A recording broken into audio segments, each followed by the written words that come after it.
thank you all for joining us now for episode 2 of Mantell Associates Network. From now, I'm going to be taking a stance on everything which is going to be linked more to COVID-19, given that that's something which is pressing on the market right now, affecting many, many businesses. And I'm joined today by Mr. Thierry Durand, who is the Managing Director of a global top CDMO called MINAKEM, who focus on areas such as APIs, highly potent APIs, and also on the generic side of things as well. Thierry is somebody who I've known for now probably over 3 years. Watched him kind of develop from leading teams at other CDMOs to now. And I'm interested to find out from you, Thierry, today. So thank you so much for joining me on the show. Really, really appreciate it. And interested to find out the kind of human touch and going into the business. And I think the best place for us to start would be talk us kind of through your life since COVID-19, being a managing director for a top API CDMO. You're currently responsible for hundreds of people. And on top of that as well, you've got a family life which you need to maintain. You've got staff to motivate. What has life actually been like? What's your average day looking like for you at the moment, Thierry? Yeah, okay. First, thank you, Alessandro, to have organized this interview with me. Yes, I mean, it has been a challenging time. It's COVID-19 started for us mid-March, and I have the feeling of being through so many things today because today I have almost the feeling that we're back to normal. I will explain why. So, what did we learn with COVID-19? We learned to adapt on a daily basis. As you might imagine, we are more organized to anticipate, manage risk, let's say on a more routine basis, but we don't like to make daily changes. We call that managing urgency. So it's not the type of things you want to do. During COVID-19, we learned to manage urgencies every day. Like we're in a crisis every day. You had fire everywhere, small or big fire. So let's say the big challenge was to implement an urgency type of organization for 2 months or more, 3 months. Today, what was the difference between, yesterday and today? The main difference is that we had to, let's say, first organize the management of COVID-19. I will come to details later. But the main difference for me was to, organize these, let's say, urgency situations, but mostly to be even more close to my coworkers, to embark everybody in the organization, your coworkers, the unions, people that were still on site because we are running operations or a chemical company. But we were also able, and also it was, let's say, the guidance of authorities to organize home office for people who could do it, of course. So my day, how is my day? The main difference was that now, yesterday and still now, I'm spending 30% to interact with people on site, in collective meetings, individual meetings, with people being in home office. So let's say the main difference for me is to be much closer to my teams because they need guidance, they need support in these difficult situations. Absolutely. Love that. And I've had the exact same thing in regards to my team, so having to try and keep as close as possible to everything, but absolutely love that. And thank you for going through it. I mean, in regards to the kind of impact that MINAKEM's had, I know that you mentioned that you started to bring in changes into the business and so forth. How has everything been going for you personally and for MINAKEM as an organization since COVID-19? You mentioned that it feels like it's not there anymore, which is absolutely amazing. At the start, how was it and how is it now? Okay, so I will summarize what we have done. We had to, there are, let's say, 3 main actions. We had to protect our employees during this COVID-19 situation. we had to maintain business continuity, and it was an opportunity to support our communities, local communities. So we have organized home office for the functions that were relevant to be in home office, and also to maintain what we call social distanciation, because home office is not only to put people at their home to work from there if it's technically possible. It's also to make sure that we can maintain and optimize social distanciations to avoid to have contamination within the company. So our first goal was to implement all the measures on site in our operations to maintain activities. I'm not going through all the details. The result is that we have stopped no sites, no days. So we maintain the 3 sites. We have sites, as you know, in France and in Belgium. We've maintained all the sites. Nobody was unemployed. We maintained all salaries. We maintained all operations. Of course, we've been affected by COVID. The lowest productivity we have reached was 65%. It was 2 weeks after COVID started. It was really the most, let's say, difficult situation because of people being out of the office and because of fears on site, because it was new for people. We just had implemented measures that we have revised on a routine basis, optimized based on feedbacks on new regulations coming from the states. But after 2 weeks, it was really, let's say, the most difficult time. But we were still operating, thanks to our teams on site and thanks to our teams working from home. Today, we are back to more than 90% productivity. Wow. Absenteeism has reached 20% at the highest. And today it's around 6%, 6-7%, which is still more or less the double or 50% more than we usually have, but it's very low. And I'm very proud of what the teams have been doing because it's an amazing result. We were thinking we would go really in a more difficult situation. We were hoping not to stop operations. That we have done. We have not stopped operations. We were thinking that we might go down to 50% productivity for some time, for some months. Never happened. So I must say that, MINAKEM, and I don't think we are the only CDMO, because we are, as you mentioned, a CDMO. MINAKEM has been able to go through COVID, until now, in a very good way, protecting his co-workers, because we might have some COVID cases, but very limited. We had no positive tests. None of our employees were tested because they did not go to such, let's say, a difficult case pathology. So there was no test. We think there might have been some cases, but with limited impact on our co-workers.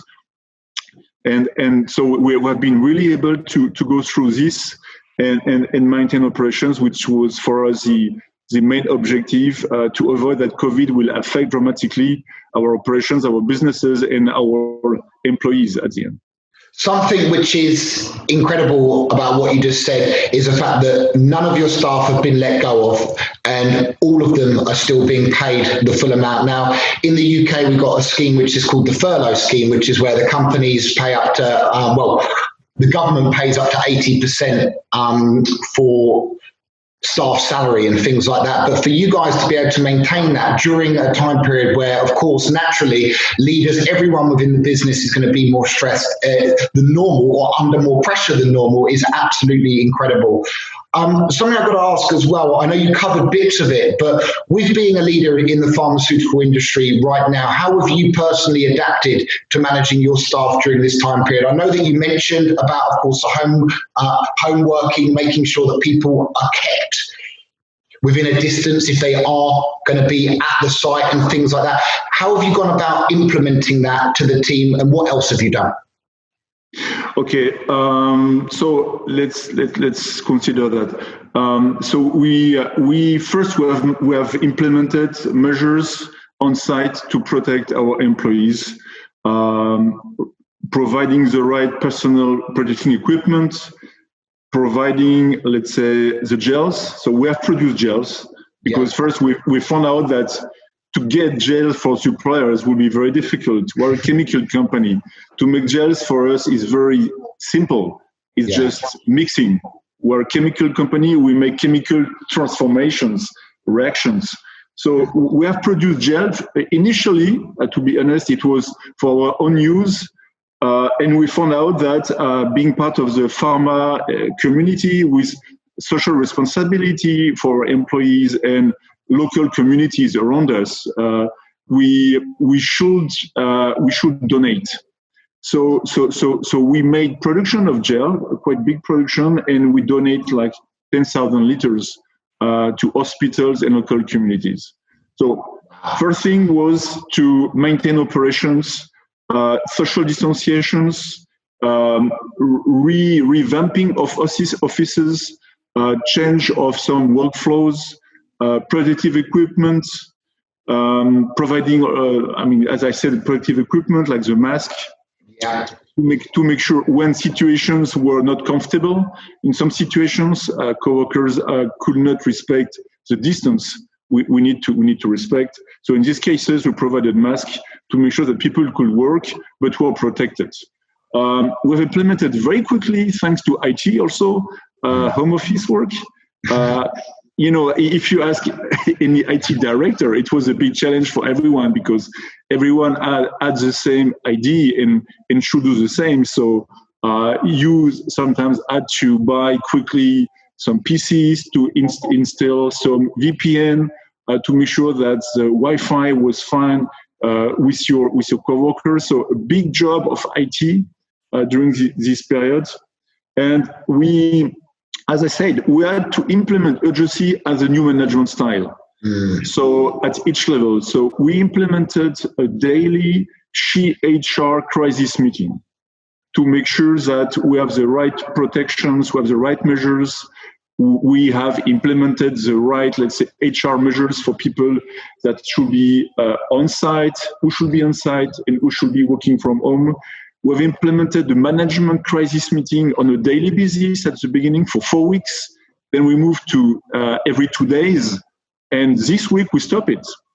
Wow. Because now we have reached a routine. So we consider now we have a different way of working compared to yesterday, but we're in a routine mode. So we canceled our crisis meeting because we consider we're not anymore in a crisis meeting because we have low absenteeism. We have managed the supply chain, a point we can discuss.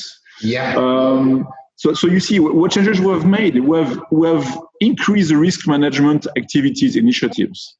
The supply chain had implemented like monthly and bi-monthly at the start of the year risk management review.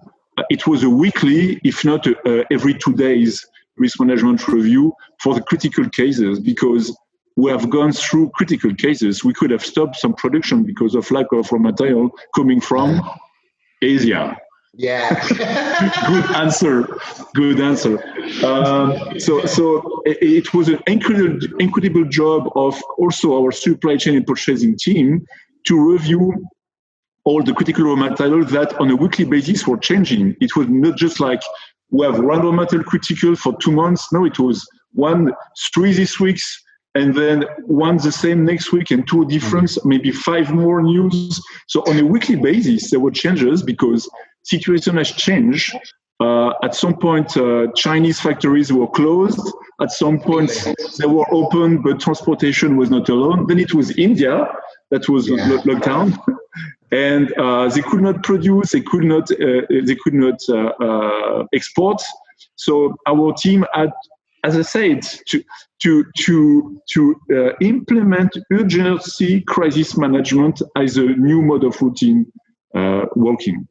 Amazing. Thank you for that. And something which you kind of have mentioned in regards to all of the crisis management side, all of the meetings, all of the way of kind of staying on top of everything that you're doing inside the business is it leads me on nicely to, like, for any leader in any industry, your aim is to try and be in control of everything, ideally at any point in time, whether it's invoices, sales, business. the idea is to try and be in control. But when a global pandemic comes out, you have to accept in part that you're not in control of certain things and start to try and control all of the controllables. And I guess my question for you is, how have you coped with having to accept that there's things that you can't control? How have you gone about that? The question of control is, what is your time unit? Do you control everything every day? Or do you allow to have, let's say, a more loose control? Because you need to control. I mean, you don't lose control. You have some control. It depends of your time unit. So we have accepted that we will lose productivity. We did not implement in terms of management style. Okay, we have COVID crisis, we have less people, we should do the same. So you have to do the same, because this will bring the organization under tension, stress, and you will go to the wrong direction. Because you will lose people, you will lose, you will not care about the real situation. So we accepted that productivity will decrease. As I said, it goes down to a minimum of 65%. What we have kept under control is every day we have changed planning on all sides. Amazing. So as I said, urgency was a new mode of management for some time. And we have kept control, let's say, on a weekly basis of what we have done. We have accepted that we will not do everything we should do. We made priorities according to business, according to timeline. What we have tried to do is absolutely not to affect our customers, because you might change, let's say, a weekly planning, but you might move something by 1 week or 2 weeks, and it might not affect the customers because you might have some margin. Yeah. In your initial plan. So our goal was to optimize our productivity, to maintain our major businesses, and to minimize the impact on our customers. I cannot say there was no impact. I mean, if you see someone who said, COVID-19, no impact of my business. Company in the world. Yeah, it will be questionable, I would say. So, so we had some impact, but it's linked maybe to another question. So we had to, let's say, to improve the communication, or to have a more frequent communication with our customers. So, and what I noticed, and maybe we'll come to that point, we had customer intimacy has increased because customers understood they had an issue. Also in their operations, they have issues. They understand that we have a force majeure, so we don't control everything, and therefore they were more friendly, more caring, more understanding. Also, they wanted results, but we have, I would say, it has created a better intimacy. Going back to your questions, how did you adapt? I mean, one thing was that in terms of contact, I think it was part of your questions. We had also to keep the link with our coworkers. So what we have done is we have maintained, let's say, we have increased the short calls, because working at distance for some of us. Also, I was 40% on one site to support the operations and 60% doing home office. We have, as a team, increased the short calls because making long conversations at distance sometimes is difficult. So short calls. We have maintained our management committee, but we have changed them. We have moved from, let's say, 1 hour presentation discussion to more 10 minutes presentation of each of my coworker direct reports, the main points, and then to concentrate on brainstorming questions and answers on different topics that were hot topics at the moment. And we have reduced the global, let's say, duration of our meetings. In terms of control, what you've really been able to do is control everything that you can control and use the situation as much as possible to your, not advantage, but making the best out of what is an awful situation. And it's amazing that your clients have been able to feel that kind of, what you described as intimacy with everything, which is unbelievable. And I wanted to ask you a question in regards to sales, business development, clients, all of that kind of thing. Everything that you said so far today has been really transparent in terms of MINAKEM, the business, everything that's going on. And I feel that transparency with clients and with businesses is hugely important during a time like this. And what I'm interested to find out as well is, in terms of sales and business development, what kind of changes have you made or things have you come up with to adapt with the times, as it were? We have faced, let's say, more care from our customers. We found out that they were more in this situation, it's a crisis, change behaviors. They were more, let's say, not friends, of course, but partners. Yeah. And we were not just like a subcontractor. We were feeling that sometimes we might become a preferred supplier that we were not, because if we fail, they fail. Yeah. And there was all the reasons to have some failures because of COVID. So we really felt that they wanted to have, let's say, they wanted that we will feel that we will part of their company. What we have done is that we have created more proactive communication. So we have decided that we will communicate to our customers the changes we have to make, to postpone some production and explain why. We have decided to be fully transparent of our issues, because we knew that we were going through issues. So we have created with our business team more often communications, short calls. Of course, there was no customer meeting face to face because of COVID, so there was no nothing, no travels that were authorized. We also have created for some customers, for our major customers, weekly calls on the situation, to communicate to them that something we were doing on a monthly basis. Yeah. On a weekly basis, what was planned, what we have done, and why it was not done, what is the next plan to minimize the impact, and also to discuss with them how we could arrange things. So this was done for, let's say, our major customers. Yeah, so this was, the main change was more often communication, full transparency, and really a partnership.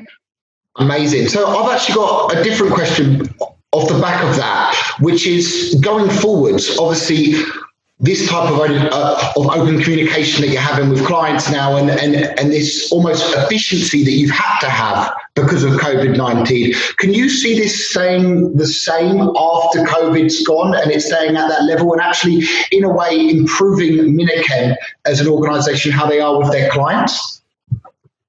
It's a very good question. I think that the COVID-19 has revealed that for our industry, pharma, the let's say API suppliers involved in commercial products, in clinical development, who are very important. We are not just we don't provide commodities. Yeah. So we are affected by supply chain issues. Sometimes we are affected by the science not going the right way because we are making new things. We are not replicating the same things. Otherwise, there will be no risk linked to make new things, make changes. So this period has revealed that we were a very important part of the supply chain, and also, let's say, API represent only 5%, sometimes to 20%, the generic of the global value of a drug on the market. If you have no API, if you have an issue, you have no drug. Yeah. So it's only 5%, but if you don't have this 5%, which is not a commodity in general, unless it's a very old product, very simple molecule, very simple chemistry, if it's not the case, you are important in supply chain. And there are risks around the supply chain, and therefore I think tomorrow, what my step from the COVID is maybe a more intimate relationship with our customers, and maybe together a different, let's say, risk management, because of the impact we could have on the pharma industry.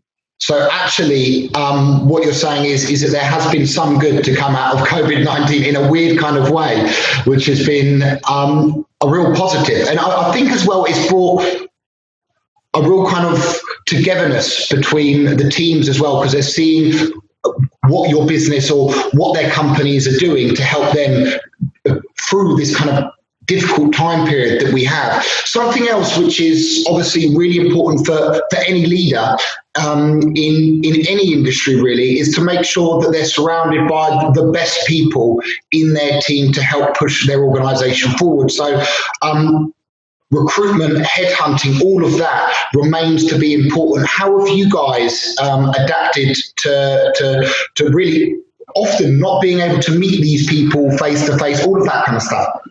Yeah, another good question. First of all, as a company, as MINAKEM, we did not stop recruiting while it was more complicated to make interviews, and second, it was more complicated to welcome people on site because of special measures, people working remotely. So we have not stopped recruitment. We just have postponed some non-critical recruitment because we found out that we had to take priorities. I mean, prioritization is a big word in this moment. And we prioritize some recruitment to be able to welcome these people and to have time to make these interviews, because COVID-19 has created, at least for me and for everybody, 20% or more extra workloads. Yeah. And you could not say, I will focus on short term, I forget the long term and the midterm, because you cannot do that. My job is to anticipate the future. So it came on top of it. In my organization, some people focus on short term because they could not go beyond short term because it was too heavy. But we had to maintain the long term, midterm, short term, and urgent activities linked to COVID.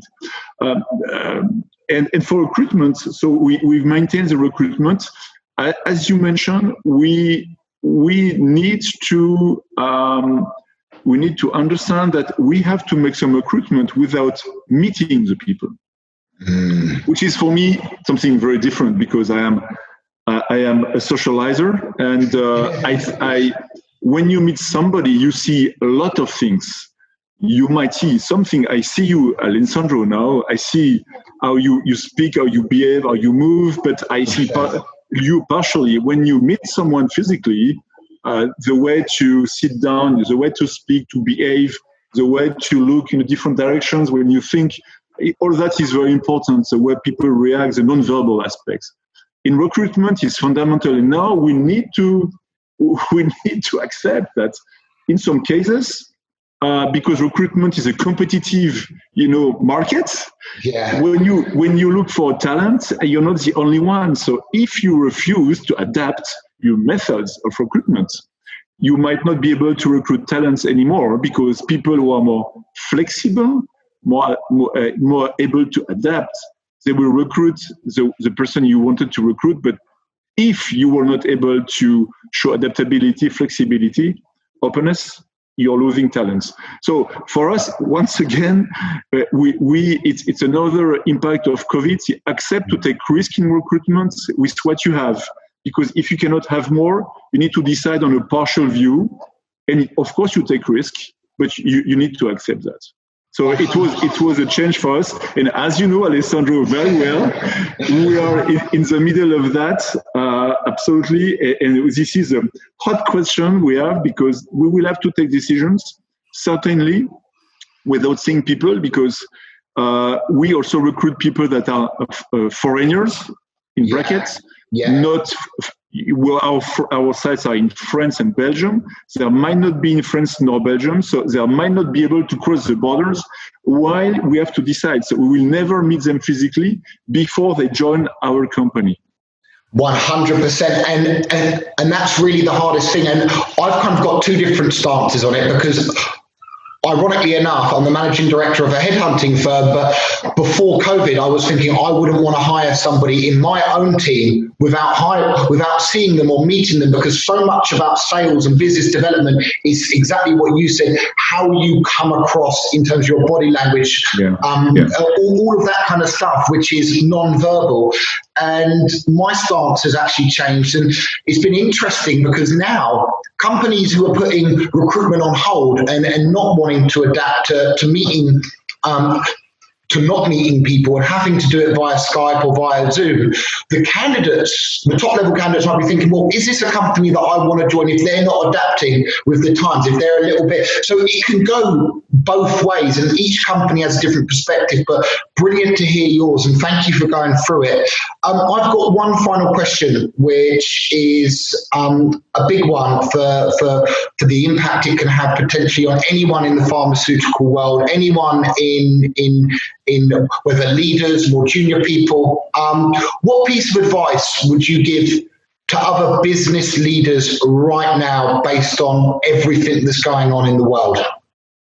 Okay, I have some, let's say, thoughts or insights coming from this crisis. First of all, okay, if you hate urgency, sometimes you need to adapt to urgency as a new mode of action because of your context. And you cannot say, I hate urgency, so I don't want to work on the urgency. You cannot. If you do that, I mean, you don't go through the crisis. Mm-hmm. If I'm looking back to 2 months ago, we would not have accepted that the crisis forced us to implement an urgency management. We will not be there. We will not be without unemployment. We will not be today at more than 90%, let's say, productivity with very good performance in terms of quality. I mean, it's not only that you produce, is what do you produce? So I would say you need to adapt to your context, and urgency management might become a new mode of, let's say, management in a crisis, but you need to keep your eyes also towards the future. You need to manage midterm and long term too. You cannot just concentrate on the short term. So you need to organize your company with people focusing on short term and people keeping, I mean, the long term view. Otherwise, you don't anticipate.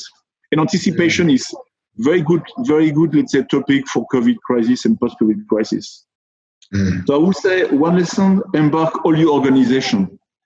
And it's beyond the co-workers, it's also the unions. Everybody in the organization should be embarked and accept new ideas, open ideas from everyone.